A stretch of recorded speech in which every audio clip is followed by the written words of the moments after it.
ಇಡೀ ದೇಶದಲ್ಲಿ ಯಾರಾದರೂ ಒಬ್ಬ ಮುಖ್ಯಮಂತ್ರಿ ಔರಂಗಜೇಬನ ರೀತಿಯಲ್ಲಿ ಆಡಳಿತವನ್ನು ಮಾಡ್ತಾ ಇದ್ರೆ ಅದು ಕಾಂಗ್ರೆಸ್ನ ಸಿದ್ದರಾಮಯ್ಯ ಅವರು ಎನ್ನುವಂಥದ್ದನ್ನು ಈ ಸಂದರ್ಭದಲ್ಲಿ ನಾನು ಘಂಟಾಘೋಷವಾಗಿ ಹೇಳ್ತೇನೆ. ಸಿದ್ದರಾಮಯ್ಯ ಅವರು ಮತ್ತು ಔರಂಗಜೇಬ ಇಬ್ಬರಲ್ಲಿ ಯಾವುದೇ ರೀತಿಯಾಗಿರ್ತಕ್ಕಂಥ ವ್ಯತ್ಯಾಸಗಳಿಲ್ಲ. ಒಂದು ಉದಾಹರಣೆಯನ್ನು ಕೊಡ್ತೇನೆ. ಇವತ್ತಿನ ರಾಜ್ಯದಲ್ಲಿ ತೆರಿಗೆ ಸಂಗ್ರಹವನ್ನು ಮಾಡಿ ಆ ತೆರಿಗೆ ಲೂಟಿಯನ್ನು ಮಾಡತಕ್ಕಂಥ ಸಿದ್ದರಾಮಯ್ಯ ಅವರು ಅವರಿಗೆ ಪ್ರೇರಣೆ ಯಾರಿದ್ದಾರೆ ಅಂತ ಹೇಳಿದ್ರೆ ಔರಂಗಜೇಬ. ಒಮ್ಮೆ ನೆನಪು ಮಾಡಿಕೊಳ್ಬೇಕು, ಈ ರಾಜ್ಯದ ಹಿಂದೂಗಳೊಮ್ಮೆ ನೆನಪು ಮಾಡಿಕೊಳ್ಬೇಕು. ಇವತ್ತು ತೆರಿಗೆಯ ಮೂಲಕ ದೋಷಿಸ್ತಕ್ಕಂಥ ಹಣ ಯಾರಿಂದ ಅಂತ ಕೇಳಿದ್ರೆ ಬಹುಸಂಖ್ಯಾತ ಹಿಂದೂಗಳ ಹಣದಿಂದ ಇವತ್ತು ಮುಸಲ್ಮಾನರಿಗೆ ಇವತ್ತು ಬೇರೆ ಬೇರೆ ರೀತಿಯಾಗಿರ್ತಕ್ಕಂಥ ಯೋಜನೆಗಳನ್ನು ಕೊಡ್ತಾ ಇರ್ತಕ್ಕಂಥದ್ದು. ಹಿಂದೂಗಳ ಮೇಲಿನ ತೆರಿಗೆಯ ಮೂಲಕ ಅವತ್ತು ಮುಸಲ್ಮಾನರಿಗೆ ಆಡಳಿತವನ್ನು ಮಾಡ್ತಾ ಇದ್ದ ಅಂತ ನೀಚ ಆಡಳಿತವನ್ನು ಇವತ್ತು ಕರ್ನಾಟಕ ರಾಜ್ಯದಲ್ಲಿ ಕೊಡ್ತಾ ಇದ್ರೆ ಅದು ಸಿದ್ದರಾಮಯ್ಯ ಅವರು ಎನ್ನುವಂಥದ್ದನ್ನು ಈ ಸಂದರ್ಭದಲ್ಲಿ ಹೇಳ್ತೇನೆ. ನಾನು ಮತ್ತೊಮ್ಮೆ ಹೇಳ್ತೇನೆ, ಈ ರಾಜ್ಯದಲ್ಲಿ ಯಾರ್ದು ಆಡಳಿತ ಇದೆ? ಈ ರಾಜ್ಯದಲ್ಲಿ ಯಾರ್ದು ಆಡಳಿತ ಇದೆ? ಈ ರಾಜ್ಯದಲ್ಲಿ ಯಾರ್ದು ಆಡಳಿತ ಇದೆ?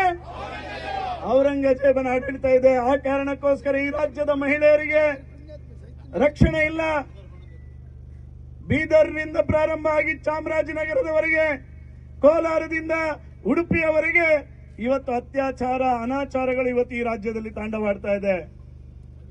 ಈ ಸಿದ್ದರಾಮಯ್ಯ ಅವರ ಸರ್ಕಾರ ಆಡಳಿತಕ್ಕೆ ಬಂದ ನಂತರ ಮುಸಲ್ಮಾನ ವ್ಯಕ್ತಿಗಳು ಯಾರ್ಯಾರು ಸಮಾಜಘಾತುಕ ಕೃತ್ಯದಿಂದಾಗಿ ಜೈಲಿನಲ್ಲಿದ್ದಾರೋ, ಒಂದಷ್ಟು ಕೇಸುಗಳನ್ನು ಹಾಕಿಕೊಂಡಿದ್ದಾರೋ, ಆ ಕೇಸುಗಳಲ್ಲಿ ಸುಮಾರು 1600 ಮುಸಲ್ಮಾನರ ಮೇಲೆ ಆಗಿರ್ತಕ್ಕಂಥ ಕೇಸನ್ನು ವಿಡ್ರಾ ಮಾಡುವ ಮೂಲಕ ನಾವು ಮುಸಲ್ಮಾನರ ಪರ ಎನ್ನುವಂಥದ್ದನ್ನು ತೋರಿಸಿಕೊಂಡಿರ್ತಕ್ಕಂಥ ನೀಚ ಸರ್ಕಾರ ಕಾಂಗ್ರೆಸ್ ಸರ್ಕಾರ. ಸನ್ಮಾನ್ಯ ಡಿ.ಕೆ. ಶಿವಕುಮಾರ್ ಅವರು ಮಂಗಳೂರಿಗೆ ಬಂದು ಹೇಳ್ತಾರೆ, ಮಂಗಳೂರಿನಲ್ಲಿ ರಿಕ್ಷಾದಲ್ಲಿ ಕುಕ್ಕರ್ ಬಾಂಬ್ ಸ್ಫೋಟ ಆಗಿದ್ರೆ ಆ ಸ್ಫೋಟ ಮಾಡಿರ್ತಕ್ಕಂಥ ಬಂಧುಗಳು ನನ್ನ ಸಹೋದರರು ಅಂತ ನಾಚಿಗೇಟಿನ ಮಾತನ್ನು ಹೇಳ್ತಾರೆ. ಮುಖ್ಯಮಂತ್ರಿ ಸಿದ್ದರಾಮಯ್ಯ ಅವರು ಹುಬ್ಬಳ್ಳಿಯ ಮುಸಲ್ಮಾನರ ಸಮಾವೇಶದಲ್ಲಿ ಹೇಳ್ತಾರೆ, 2 ವರ್ಷದಲ್ಲಿ 10,000 ಕೋಟಿ ರೂಪಾಯಿ ನಿಮಗೆ ಯೋಜನೆಗೋಸ್ಕರ ನಾನು ಕೊಟ್ಟಿದ್ದೇನೆ ಅನ್ನುವಂಥದ್ದನ್ನು ಹೇಳಬೇಕಾದ್ರೆ ಈ ರಾಜ್ಯದಲ್ಲಿ ಇರ್ತಕ್ಕಂಥ ಹಿಂದೂಗಳು ಏನು ಅನ್ಯಾಯ ಮಾಡಿದ್ರು? ಈ ರಾಜ್ಯದಲ್ಲಿ ಇರ್ತಕ್ಕಂಥ ಹಿಂದೂಗಳು ಇವತ್ತು ರಸ್ತೆಗಿಳಿದಿದ್ದಾರೆ ಅಂತ ಹೇಳಿದ್ರೆ ಖಂಡಿತ ನಾನು ಹೇಳುತ್ತೇನೆ, 2028ರವರೆಗೆ ಸಿದ್ದರಾಮಯ್ಯ ಅವರು ನಿಮ್ಮನ್ನು ಕಾಯಲಿಕ್ಕೆ ಬಿಡೋದಿಲ್ಲ. ಅದಕ್ಕಿಂತ ಮುಂಚೆನೆ ನಾವು ಮೊನ್ನೆ ಶಿವಾಜಿಯ ಮಗ ಶಾಂಬಾಜಿಯ ಸಿನಿಮಾವನ್ನು ನೋಡಿ ಈಗ ಪ್ರೇರಣೆಗೊಂಡಿದ್ದೇವೆ. ಶಾಂಬಾಜಿಯ ರೀತಿಯಲ್ಲೇ ಕಾಂಗ್ರೆಸ್ ಸರ್ಕಾರವನ್ನು ಹೊಡೆದೋಡಿಸ್ತಕ್ಕಂಥ ಕೆಲಸವನ್ನು ಈ ರಾಜ್ಯದ ಹಿಂದೂಗಳು ಮಾಡೇ ಮಾಡ್ತೇವೆ ಅನ್ನುವಂತ ಮಾತನ್ನು ಈ ಸಂದರ್ಭದಲ್ಲಿ ಹೇಳುತ್ತೇನೆ. ಈ ಸಂದರ್ಭದಲ್ಲಿ ನಾವು ಯೋಚನೆ ಮಾಡಬೇಕು. ಹಿಂದೂ ಸಮಾಜದ ಮೇಲೆ ದಬ್ಬಾಳಿಕೆಗಳು ಒಂದು ಕಡೆ ಆದ್ರೆ ಅಲ್ಪಸಂಖ್ಯಾತರ ತುಷ್ಟೀಕರಣ. ನಾವು ಮಾತೆತ್ತಿದ್ರೆ ಸಂವಿಧಾನದ ರಕ್ಷಕರು, ಅಂಬೇಡ್ಕರ್ ಅವರ ಆಶಯಕ್ಕೆ, ಅಂಬೇಡ್ಕರ್ ಅವರ ತತ್ವ ಸಿದ್ಧಾಂತಕ್ಕೆ ನಾವು ಕಟಿಬದ್ಧರು ಅಂತ ಹೇಳ್ತಕ್ಕಂಥವ್ರು ಯಾರು? ಕಾಂಗ್ರೆಸ್ನವರು. ಆದರೆ ನಾವು ಆತ್ಮಸಾಕ್ಷಿಯಾಗಿ ಅಂಬೇಡ್ಕರ್ ಅವರ ತತ್ವ ಸಿದ್ಧಾಂತವನ್ನು ಈ ದೇಶದಲ್ಲಿ ಜಾರಿಗೆ ತಂದು ನರೇಂದ್ರ ಮೋದಿ ಅವರು ಅಂಬೇಡ್ಕರ್ ಅವರಿಗೆ ಸಂವಿಧಾನಕ್ಕೆ ಗೌರವ ಕೊಟ್ಟಿರ್ತಕ್ಕಂಥ ಈ ದೇಶದ ಅತ್ಯಂತ ಶ್ರೇಷ್ಠ ಪ್ರಧಾನಮಂತ್ರಿ ಸನ್ಮಾನ್ಯ ನರೇಂದ್ರ ಮೋದಿ ಅವರು ಇವತ್ತು 4% ಗುತ್ತಿಗೆಯಲ್ಲಿ ಮುಸಲ್ಮಾನರಿಗೆ ಮೀಸಲಾತಿ ಕೊಟ್ಟರಲ್ಲ. ಸಿದ್ದರಾಮಯ್ಯ ಅವರ ಹತ್ರ ನಾನು ಪ್ರಶ್ನೆ ಮಾಡ್ತೇನೆ, ಮಲ್ಲಿಕಾರ್ಜುನ ಖರ್ಗೆ ಅವರ ಹತ್ರ ನಾನು ಪ್ರಶ್ನೆ ಮಾಡ್ತೇನೆ, ಡಿ.ಕೆ. ಶಿವಕುಮಾರ್ ಹತ್ರ ನಾನು ಪ್ರಶ್ನೆ ಮಾಡ್ತೇನೆ, ವಿನಯ್ ಕುಮಾರ್ ಸೊರಕೆ ಅವರ ಹತ್ರ ನಾನು ಪ್ರಶ್ನೆ ಮಾಡ್ತೇನೆ. ನೀವು ಅಂಬೇಡ್ಕರ್ ಅವರ ಆಶಯಕ್ಕೆ ಬದ್ಧ ಆಗಿದ್ರೆ ಅವತ್ತು ಸಂವಿಧಾನ ರಚನಾ ಸಭೆಯಲ್ಲಿ ಅಂಬೇಡ್ಕರ್ ಅವರೊಂದು ಮಾತು ಹೇಳಿದ್ರಲ್ಲ, ಇತಿಹಾಸದ ಪುಟವನ್ನು ಬಿಡಿಸಿ ನೋಡಿ.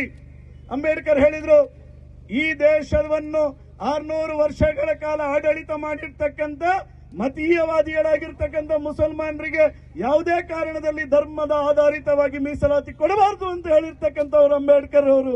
ನೀವು ಹೇಗೆ ಸ್ವಾಮಿ ಇವತ್ತು 4% ಮೀಸಲಾತಿಯನ್ನು ಕೊಟ್ರಿ? ನಾನು ಇವತ್ತು ಘಂಟಾಘೋಷವಾಗಿ ಈ ಶ್ರೀಕೃಷ್ಣನ ಮಣ್ಣಿನಿಂದ ಹೇಳ್ತೇನೆ, ಕಾಂಗ್ರೆಸ್ನವರು ಸಂವಿಧಾನ ವಿರೋಧಿ, ಕಾಂಗ್ರೆಸ್ನವರು ಅಂಬೇಡ್ಕರ್ ವಿರೋಧಿ ಅನ್ನುವಂಥದ್ದನ್ನು ಈ ಸಂದರ್ಭದಲ್ಲಿ ನಾನು ಹೇಳ್ತೇನೆ. ನಮ್ಮ ಉಡುಪಿ ಜಿಲ್ಲೆಗೆ 2 ಕೆಲಸ ಮಾಡ್ತಾ ಇದೆ. ಬೇಕಾದ ಕೆಲಸ ಅಲ್ಲ, ಬೆಳೆದಿದ್ದ ಕೆಲಸ. ಒಂದು, ನಮ್ಮ ಜಿಲ್ಲೆಗೆ ನಮ್ಮ ಹಕ್ಕಿನಿಂದ ಬರಬೇಕಾದಂತ ಅನುದಾನವನ್ನ ಮೊಟಕುಗೊಳಿಸುವಂತಹ ಕೆಲಸವನ್ನ ಮೊದಲ ಕೆಲಸ ಮಾಡಿದ್ರೆ, ಎರಡನೇದು ನಮ್ಮ ಜಿಲ್ಲೆಯ ಜನತೆಗೆ ತೊಂದರೆ ಕೊಡಬೇಕು ಅಂತ ಜನವಿರೋಧಿ ಅಧಿಕಾರಿಗಳನ್ನು ನಮಗೆ ಹೇರುವ ಮೂಲಕ ಇವತ್ತು ಎರಡು ರೀತಿಯ ಒಂದು ದಬ್ಬಾಳಿಕೆಯನ್ನ ಮುಖ್ಯಮಂತ್ರಿ ಸಿದ್ದರಾಮಯ್ಯನವರು ಮತ್ತು ಕಾಂಗ್ರೆಸ್ ಸರ್ಕಾರ ನಮ್ಮ ವಿರುದ್ಧ, ಈ ಜಿಲ್ಲೆಯ ವಿರುದ್ಧ, ಕೇವಲ 5 ಜನ ಶಾಸಕರನ್ನು ಗೆಲ್ಲಿಸಿದ್ದೇವೆ, ಕೋಟಾ ಶ್ರೀನಿವಾಸ ಪೂಜಾರಿ ಅವರನ್ನು ಗೆಲ್ಲಿಸಿದ್ದೇವೆ ಅಂತಕ್ಕಂಥ ಒಂದು ಕಾರಣಕ್ಕಾಗಿ ಇಲ್ಲಿ ಕಾಂಗ್ರೆಸ್ಸಿಗೆ ಓಟ್ ಕೊಟ್ಟವರಿಗೂ ಕೂಡ ಪಂಗನಾಮ ಹಾಕುವಂತಹ ಕೆಲಸವನ್ನ ಸಿದ್ದರಾಮಯ್ಯ ಸರ್ಕಾರ ಮಾಡ್ತಾ ಇದೆ ಅಂತಕ್ಕಂಥ ಮಾತನ್ನ ನಾನು ಈ ಸಂದರ್ಭದಲ್ಲಿ ಹೇಳಬೇಕಾಗ್ತದೆ. ಕಾಲ ನಿಂತ ನೀರಲ್ಲ, ಹರಿಯುವ ನೀರು.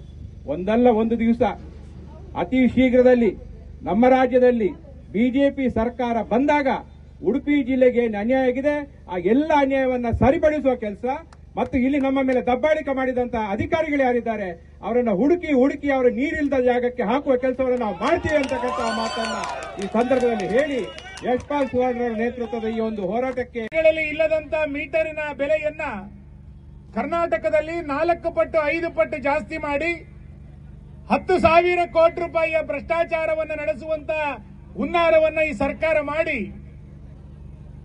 ಒಬ್ಬರೇ ಗುತ್ತಿಗೆದಾರರಿಗೆ ಕೊಡುವಂತ ಪ್ರಯತ್ನವನ್ನ ಈ ಸರ್ಕಾರ ಇವತ್ತು ಮಾಡಿರುವಂತದ್ದನ್ನ ನಾವು ಕಂಡಿದ್ದೇವೆ. ಎಲ್ಲ ಇಲಾಖೆಗಳಲ್ಲಿ, ಅಬ್ಕಾರಿ ಇಲಾಖೆಯಲ್ಲಿ ಆಗಿರುವಂತಹ ಭ್ರಷ್ಟಾಚಾರ, ಬೇರೆ ಬೇರೆ ಇಲಾಖೆಗಳಲ್ಲಿ ಆಗ್ತಾ ಇರುವಂತಹ ಭ್ರಷ್ಟಾಚಾರಗಳನ್ನು ಗಮನಿಸಿದ್ರೆ ಸ್ವತಃ ಗುತ್ತಿಗೆದಾರರ ಸಂಘದವರು ಹೇಳಿದ್ದಾರೆ, ಬಿಜೆಪಿ ಸರ್ಕಾರಕ್ಕಿಂತ ಇನ್ನೂ ಒಂದು ಹೆಜ್ಜೆ ಮುಂದೋಗಿ ಅದಕ್ಕಿಂತ ಹೆಚ್ಚು ಭ್ರಷ್ಟಾಚಾರಗಳನ್ನ ಈ ಸರ್ಕಾರ ಮಾಡಿದೆ ಅಂತೇಳಿ ಸ್ವತಃ ಮುಖ್ಯಮಂತ್ರಿಗಳಿಗೆ ಮನವಿ ಪತ್ರವನ್ನ ಗುತ್ತಿಗೆದಾರರ ಸಂಘದವರು ಕೊಟ್ಟಿರುವುದನ್ನು ನಾವು ಕಂಡಿದ್ದೇವೆ. ಅಂದ್ರೆ ಈ ಸರ್ಕಾರ 60% ಸರ್ಕಾರ ಅಂತೇಳಿ ಇವತ್ತು ಸಾಬೀತಾಗಿದೆ. ಎಲ್ಲ ಇಲಾಖೆಗಳಲ್ಲಿ ಹಗರಣಗಳು ನಡೀತಾ ಇದೆ. ಹಿಂದೂಗಳನ್ನ 3ನೇ ದರ್ಜೆಯ 4ನೇ ದರ್ಜೆಯ ಪ್ರಜೆಗಳಂತೆ ನೋಡ್ತಾ ಇರುವಂತ ಸರ್ಕಾರ ಇದು. ಹಿಂದೂಗಳಿಗೆ ಗೌರವವನ್ನು ಕೊಡದಲೇ ಇರುವಂತ ಸರ್ಕಾರ ಇದು.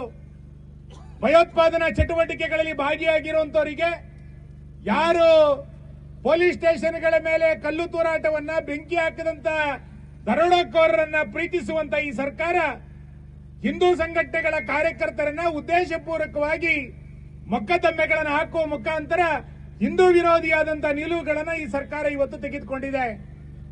ಈ ಎಲ್ಲ ಹಿನ್ನೆಲೆಗಳನ್ನ ಇಟ್ಟುಕೊಂಡು ಇವತ್ತು ನಾವು ಪ್ರತಿಭಟನೆಯನ್ನು ಮಾಡ್ತಾ ಇದೆ.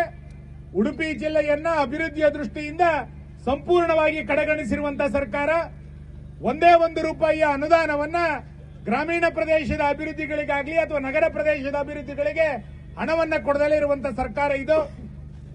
ಅಕ್ರಮ ಸಕ್ರಮದಲ್ಲಿ ಇವತ್ತು ಏಕಾಏಕಿಯಾಗಿ ಎಲ್ಲ ರೈತರ ಅರ್ಜಿಗಳನ್ನ ವಜಾ ಮಾಡ್ತಾ ಇದ್ದಾರೆ.